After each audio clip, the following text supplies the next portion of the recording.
we really need to talk about your dance moves, bud. Especially when you're trying to be attractive. You and I, we've been through it all. Is it time to say goodbye? Dry your eye. We have been together so long. Is it time to let go? Hello ladies and gentlemen, Nick here, and welcome to my review of How to Train Your Dragon, The Hidden World, or How to Train Your Dragon 3. The third How to Train Your Dragon film, and it's been 5 years since the last one. Wow, it's been a while, but then again, as my friend Ollie Payjack said, it's because they wanted to make The Boss Baby, and if you see my review of that, you'll know that that's not a particularly fond film for me. It came last on my 2017 ranking, I think, and that's my lowest scored film, or at least it was until I rewatched Terminator Genisys anyway. For the lowest spot of a year of film ranking list, again until I rewatched Genisys, and that one took over. Whoops. Anyway, so this film, holy moly, How to Train Your Dragon 3 is outstanding. Okay, I wasn't so sure with the comedy to start with in this one. I didn't think it was quite up to the standards of the first two. But as we went along, it got better and it got just as good as the first film. So, yeah, quite lots of great funny moments. It just didn't quite feel as right earlier on. But it, like I said, it not only improved, but it managed to get back to the first two levels of comedy stages. Meanwhile, the rest of it is just amazing. Negatives first, like I just mentioned, to comedy, it wasn't quite there for the first act, I would say, first act, but second and third acts it managed to sort itself out and stay exactly be like how it was in the first two. The rough nuts stuff was really funny, so I'll give them that. That was funny. There was stuff at the start that was just a bit didn't quite hit the notes. Not so much the team not working together, it's just some of the other stuff that they said and did later on in the first act. I'm also a bit weirded out that Snotlout has a thing for Hiccup's mum. Yes, that's a thing. That's a bit weird. TJ Miller is not voicing Rough Nut. Is it Rough Nut or is it Tough Nut? TJ Miller is not voicing Tough Nut. Whichever one's the boy. I think Rough Nut's the girl who has those some very funny scenes in Act 2, start of Act 3. But yeah, TJ Miller is not back as Tough Nut. So I'm not sure why. I think last year I did read something about him doing something, might have been a sexual assault or something, I'm not quite sure.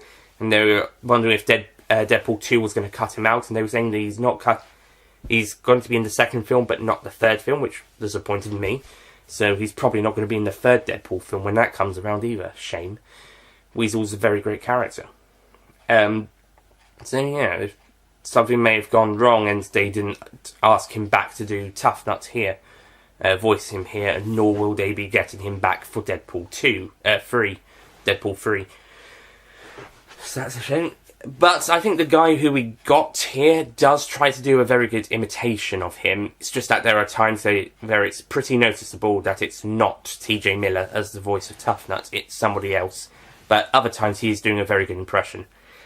I don't think the villains are particularly as strong, or at least not the other. I mean, the main villain is probably the strongest we've got in the series. But the other three supporting villains are not quite as good, are probably the weakest villains in the series. The supporting ones, the main villain is probably the strongest. And they're not really there, they're just there, that's it. And whilst the stakes are higher, the outcome feels easier achieved than the previous film. And it just feels easier to just manage to sort it out. Most of the conflict is mostly with the drama rather than the actual fight, which actually may work in its favour, but it also means that the fight is easier to win in the protagonist's case.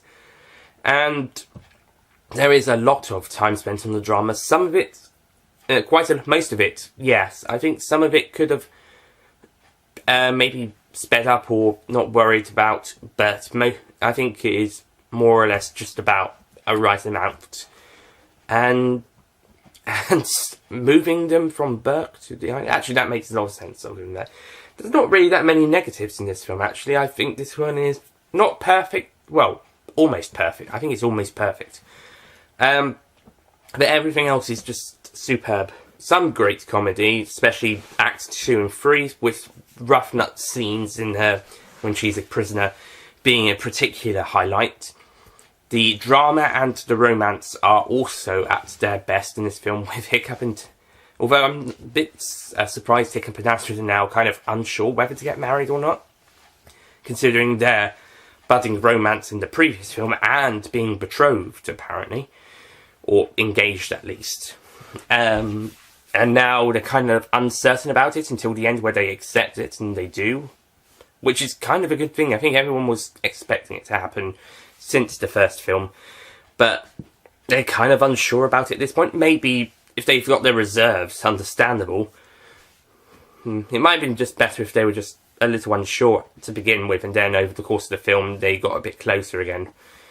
And eventually they decided, you know what, let's get married. And they do that at the end. So I think that might have been better if they were just uncertain, but they were still thinking about going ahead with it. Toothless and his dragon's romance, I think that is good. However, I do think the scene on the beach where they're kind of trying to attract each other with Hiccup watching, and they're giving tips for Toothless, it does go on quite a bit too long. It is well executed, and it is very funny and romantic. But I do think it goes on slightly too long. Just a little bit. It is a great scene nonetheless. The hidden world looks absolutely beautiful. And they've outdone themselves with the animation and the style in these scenes.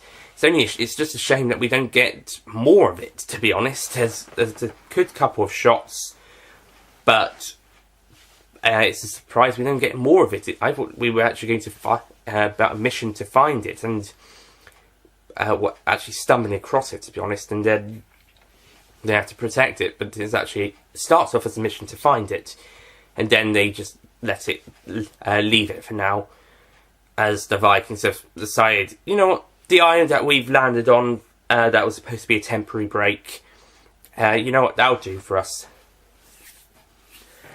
The ending is beautiful. After the great battle, where they win, and they have a pretty nasty way for nasty. The villain is pretty much killed by Hiccup after he releases his leg, and the white dragon rescues him. The villain dies, probably from drowning. It's not the fall that kills you, Sherlock, it's the landing. I'm sorry, I had to put a Sherlock quote in here. The Sherlock quote, I actually thought about watching it when I rewatched it, Ant-Man and the Wasp, but that quote from Sherlock the Abominable Bride, had to throw it in. It was funny. And then the ending the emotional ending where they had to let the dragons go, and then the wedding, and then Hiccup, Astrid and their children coming to find Toothless, the white dragon, and their children, and having a final flight scene with them and Stormfly. It's all really nice and emotionally fun, and yeah, it's a great ending and perfect way to end the trilogy. So despite some nitpicks and niggles and concerns in this film, I think it is a masterpiece, at least in terms of an animated film. I think it's brilliant, amazing, and just downright beautiful in terms of the animation, especially the hidden world, and the characters all done really well, although I am just still a bit confused about Snotlout's affections for Hiccup's mother. I can see why he wants to be number 2, or number 1 even, the next in line to lead the pack, if you will, but he's a bit jealous of Eric, son of Ericsson, and his but his affections for Hiccup's mother, that kind of bewilders me a little bit. But maybe it's just a strong crush. I know, but it's just kind of baffled me a little bit. Never mind. But the majority of the film is outstanding or fantastic in one way or another, and I had such a good time watching it. And the first scene is, it is great and works really well. So, yeah, so start to finish, despite some bumps in the road earlier on, it's still a brilliant film. It's still an amazing film. So I'm going to give How to Train Your Dragon: The Hidden World, and I'm showing this poster because I can, a 10 out of 10. You are the reason to go on living. I need to try things and be on my own. We'll always be friends or keep our distance. We'll be together from afar forever. This is Brilliant and really fun, enjoyable, perfect way to end the trilogy. Is it better than the other two? Definitely from the first one. I loved the first one, but I love the second and third more. But I haven't decided whether I think this is the best of the three or if number 2 is the best. Probably this one, but I'll have to rewatch the other two first. And on the Retro channel, I'll do their reviews and I'll maybe do a mini ranking, and we'll see. Might end up being number 2. It might be this one. If number 2 gets a 10 out of 10, then it might. But if it's a 9 out of 10, then it'll be this one. Number 1, I think, definitely will be a 9 out of 10. But number 2 will either be a 9 or a 10. So we'll see. Anyway, thank you for watching, and I'll see you guys next time. Goodbye.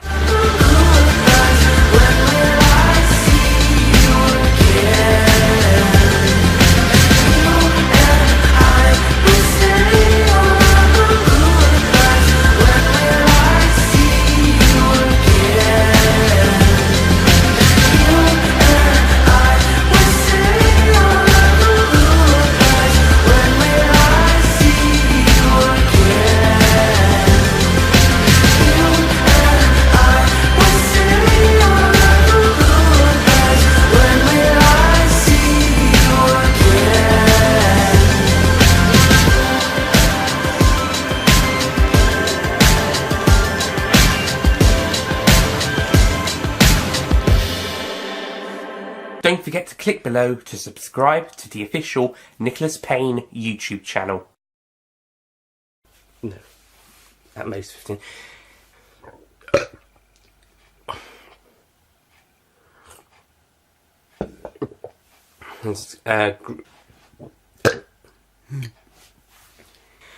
And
we really need to talk about your dance moves. We really need to talk about your dance moves, bud. Especially when you're trying to be attractive.